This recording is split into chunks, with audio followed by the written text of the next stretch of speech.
Welcome to the FaceTime with God podcast. I'm your host, Kay Farrar, and yes, you have tuned in to the right place because we're bringing Christ to the culture and the culture to Christ because the gospel's not for old times, it's for all times. So we've got relevant topics, real people, and we're starting right now. All right, so welcome to FaceTime with God. We have two of our favorites, Dr. E.G. and Lady Ann Francis, back together with us again. Give them a hand, give them a hand, give them a hand.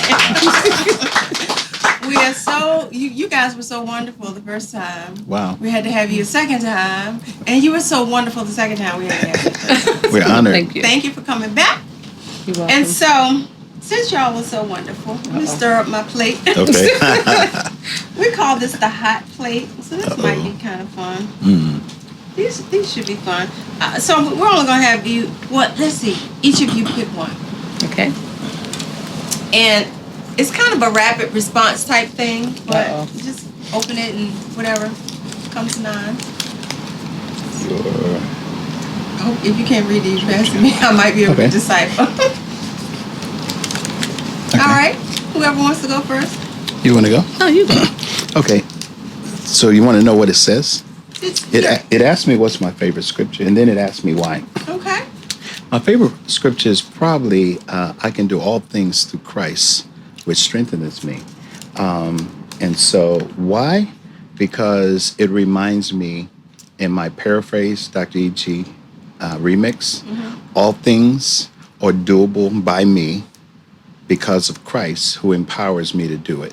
Wow. And there's nothing that I cannot do with Christ on my side. Awesome.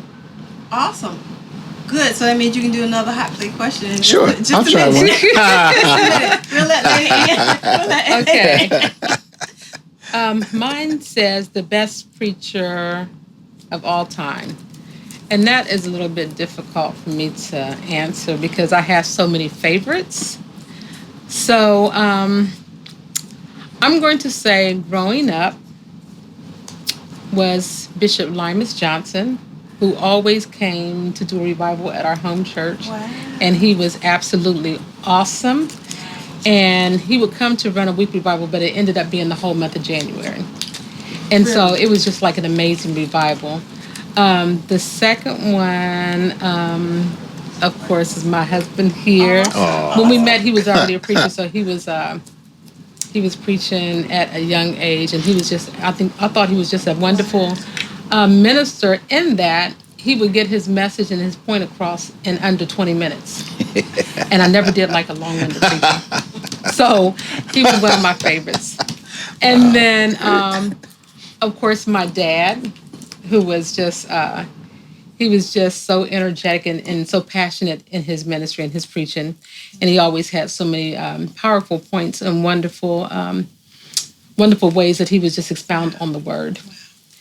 And let me see, I'm going to stop there because I could go on. You could go on and yes, on I and on. really can. Now, you know that the first minister you mentioned, I wonder, is any footage out there? And even in your dad as well. It would be so cool to see. You know we get you. We can call you up. You know, the people from back in the day. It'd just be nice to be able to see some of those messages. That would be pretty awesome. It would be really, really cool. One more. Okay. Okay. And Lady Ann, we'll let you get yours while he's thinking. So, The one he put back. I think it's missing something. Uh-oh. It just says end times. Oh, well, there you go. So what do you wanted me to do with end What times? do you think? I'll give a little, and while you think on that. So, of course, it's interesting, funny, whatever you want to say, but every time there's craziness in the world, everybody, not so much church people, so much believers, but everybody, I know something about the end times then when it starts to be wars or some big, volcano or earthquake or whatever. Everybody wants to talk about the end times. But what are your thoughts, or what do you say to people when they start going that direction? Well, I think not to maybe get too deep in that regards. But when I think of end times, I think about the God who is no time. He has no limits. And I often think that when we face what you described, people get caught up in, when is this going to happen? And when's that going to happen? Whether it's prophecy, whether it's a promise, especially, it's interesting that we tend to hold God responsible when we don't get from him what we want from him. But we take no responsibility when he doesn't get from us what he wants from us. So time is important when we want stuff. Wow. And we're like, why hasn't God showed up?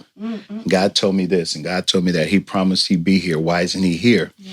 But I use the word obedience. Obedience to what God requires has 3 phases. It's doing what he says, how he says do it, and when. And the timing. So timing is utmost importance. And we often forget that. We'll say, well, I did what God told me. And I even did it the way he said do it. But he told you that 8 years ago. And why are we just now getting around to it? And we think timing is not important. So in the end time, when people don't get what they want and what they expect, they tend to run to God and even blame God. Particularly, I do a lot of bereavements, particularly as it relates to bereavements when people pass.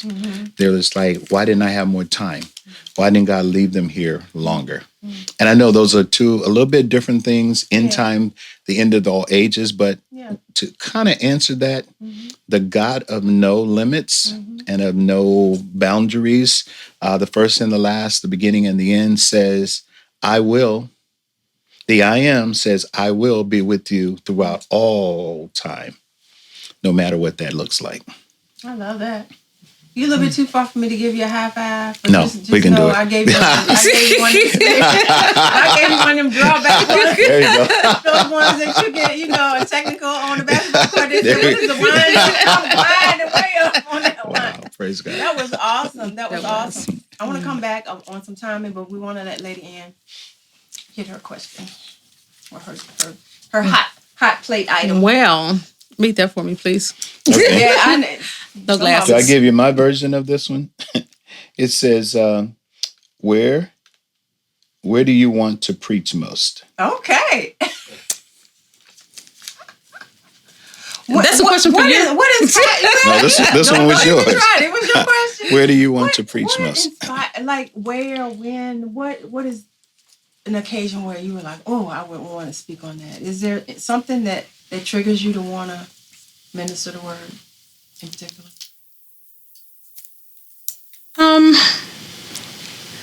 That's kind of like I don't want to say a hard question, but there has been times where, like, I'm in a good service and I hear maybe the preacher preaching and he's kind of like throwing out some powerful words. I'm like, man, this is one of those times where I feel like he can tag team me and I can just go. Yeah. So those times right there, when the service is really high and the audience is ready to hear the word and it's conducive for the word to be preached. I know for me, a lot of times, even in preaching, like it's not just a platform to, preach those fiery messages, but it can be something simple. Like for me, when I see women that's out of order with fashion, I'm like, oh, I just want to have a class. I just want to have a workshop. I just want to, teach them how to do things. That might be a little bit more towards the teaching, but those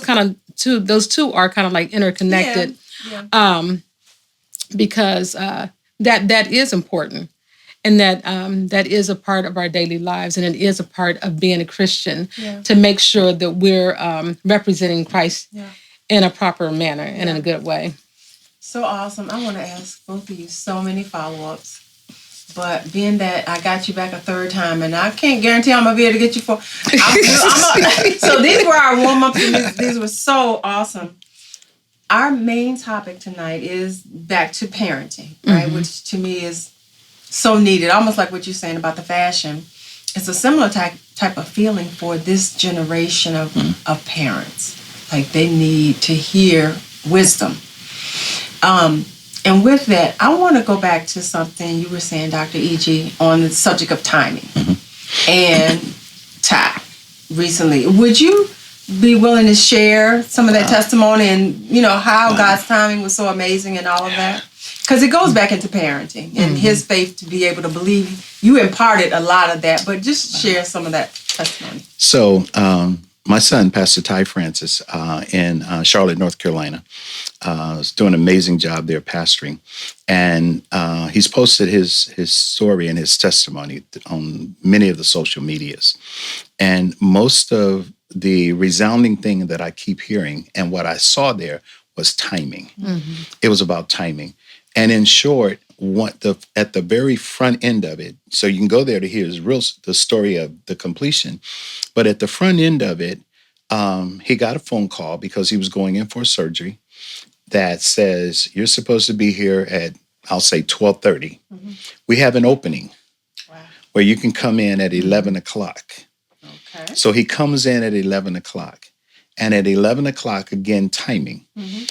Had he not been there at 11, he would have been home at 11 by himself, downstairs working on his computer. His wife is upstairs doing some other thing, a whole hour and a half early, waiting on his 12:30 appointment. But because he accepted the timing invitation, and I think that's hot right there. That's hot. Because he accepted the timing invitation to come early, he was prepared and he was in place so that when they were getting ready to administer his anesthesia, then this episode started. Okay. The timing there was that they recognized it because the timing was an hour and a half earlier than when he should have been there. And if the timing had been the same, he would have been somewhere else. Now, the other part of the timing is that had they administered the anesthesia out of time, came in early and said, oh, well, we're going to do this a little early, he would have been stroking during that whole time. Okay. And timing so again. People may not have caught that. Okay. So he went to his procedure. They called him in an hour and a half or so early. Yes. Once he got there, while he was waiting, before they administered the anesthesia, yes, he started having, you said an episode, but... Yes, he started having a stroke. Okay. So he was there for his leg. Okay. He had a tear in his Achilles tendon, had nothing to do with anything else. He was there for that. Okay. They were going in to do surgery to make it work, to make it better. And during that period, he started stroking. And the timing was that had we administered the anesthesia right when they got there, they wouldn't have seen the stroke. They would not have seen it. It would have been happened. It would have messed them up. It would have been permanent. All of the results that comes with stroke would have been. He would have been having epileptic fits during that whole time. So, 1 second for me to digest. Everybody else might already digest. But the people called him in an hour and a half early. Yeah. Y'all know, when you go to the doctors and whatnot, a lot of times nowadays, they do a lot of different things. But if they if they schedule you an hour and a half early, usually that means they want to start working on you early. That's right. Wow. They scheduled him an hour and a half early and worked on him late. Perfect enough time for him to exhibit the symptoms of a stroke, not under anesthesia, because if he had started stroking under anesthesia, they would have known, and his brain would have been gone. Yes. Exactly. Yes. Exactly. That is God, and I'm sorry. It's all God. It's all God. It's all God. Yeah. Nobody can do stuff like that but God. And without telling the whole story, because I want them to hear it from him, the other part of the timing from a medical perspective that is God, how do I say it? Recording in medical history, video, and in the doctor's eyes, the miracle of God. Their timing was such that when they went in, so from that, long story short, he developed a brain clot in his brain. So this is public information. When they went in to remove one of the blood clots in his brain, God, this is my version, God just made that thing disappear right in front of their cameras. It just dissolved. Exactly Right in front. It just, they're looking at it like, where did it go? Yes. It was there. It's not there anymore. And so they were mesmerized by that. But kind of like when you're a soldier and when you're in medicine, you take the unexpected because that's how you're trained. So we're talking about training up our children in the way they should go. So when they're old, they won't depart from it. So your training kicks in and you're like, okay, so we saw that. Whatever it was, we'll figure it out later. Let's go after the second one. And they went after the second one. And literally when they went after the second mass, it dissolved right in front of them. Y'all didn't see the first one. We're going to do this one. Yeah. So like it wasn't even there. And so it's documented in medical history now that this happened and that they'd never seen it before.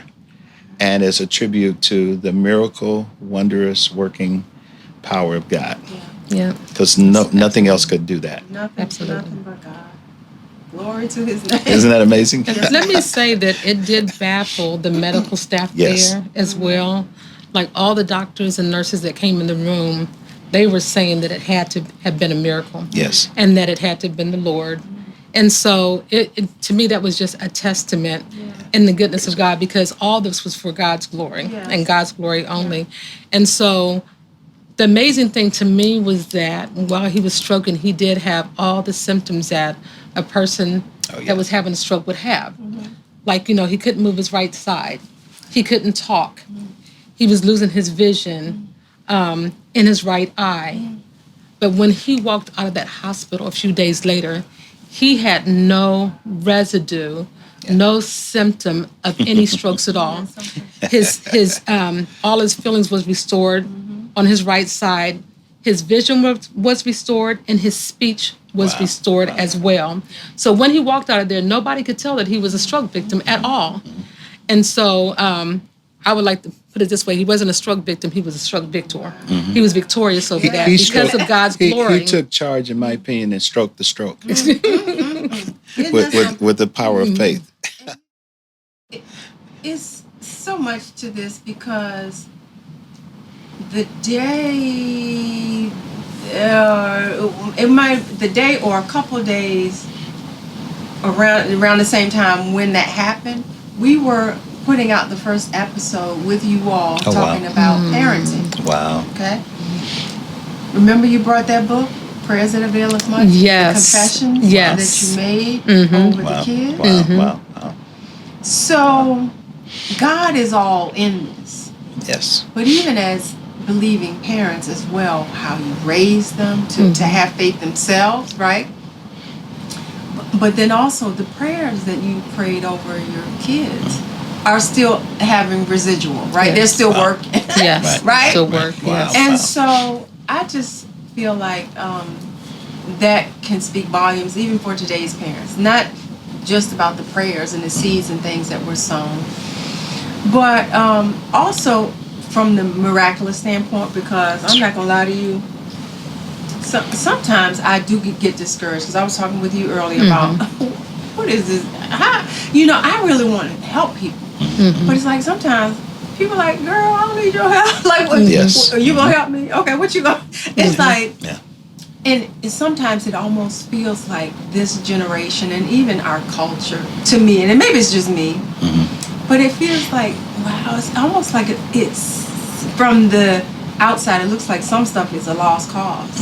Like we were talking about parents who curse their kids out and beating it. I mean, spanking a child, but throwing them out the window. Leaving them leaving them in the basement, don't feed them. I mean, so that same miracle working power, we need God's miracle to change this generation. I mean, I'm serious. Yes. What can we do? What should we do? What should we do to help this generation of parents get out of some of the place where they are, the funk where they are, allowing all kind of movies and music and not raising the kids but not really raising them? I mean, how can we help? What can we do? You want me to jump on that one, or you want to go You can for jump it? and I'll So come after you. what I found, also being in the educational system, is that it's very, it's kind of the old cliche. It's hard to teach an old dog a new trick.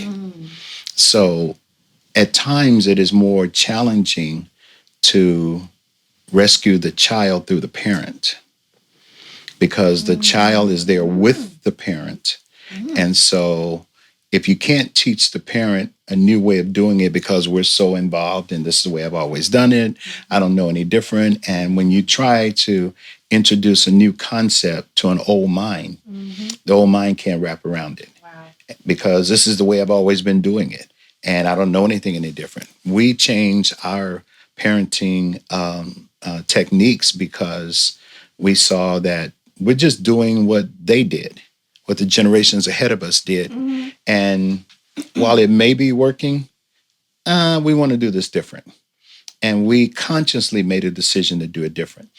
So sometimes I've found is that if you can get the mind of the young child and teach them new.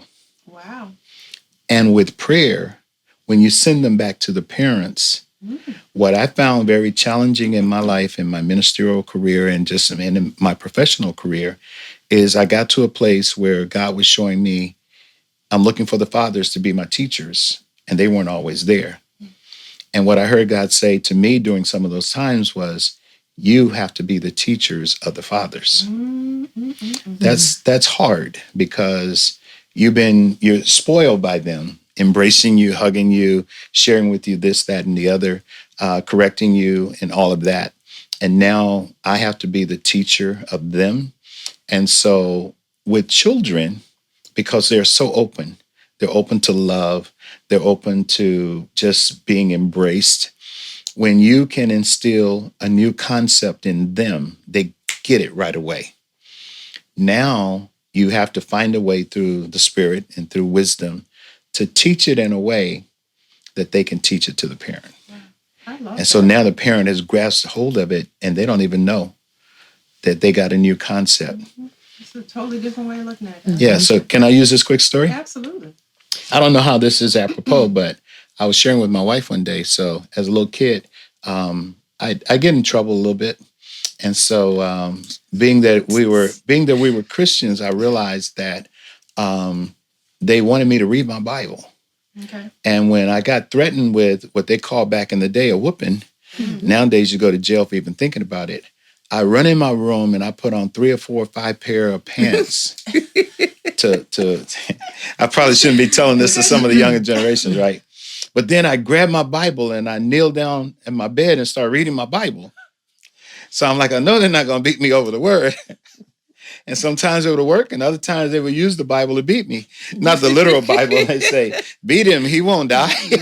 That word says, beat the child. And then later when I received the baptism of the Holy Spirit, and I would still get in trouble, I go in there and I start speaking in my heavenly language. That will help you.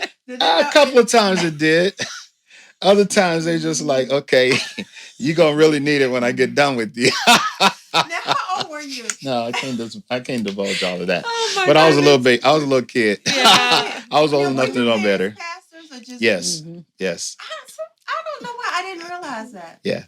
They were. Wow. So Two I PKs. can't, it would work against me and my grandkids if I told how old I was. Uh-huh. But I was old enough to know better.